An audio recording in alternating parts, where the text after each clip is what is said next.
Today I just want to do a quick video to point out some mistakes that were made when laying this flooring here. The first thing you'll notice pretty obviously is that these two boards were put together too hard, so it caused the edges to mushroom out, and that made it really easy for this to chip out here. Another mistake is that these seams are too close.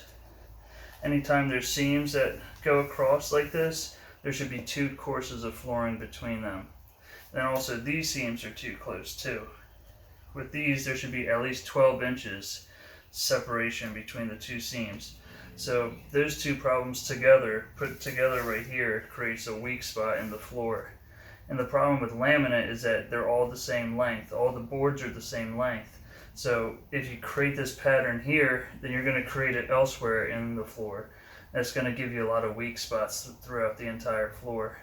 So these are just some really easy to prevent mistakes that I just wanted to share. So I hope you found this useful, and I'll catch you on the next one.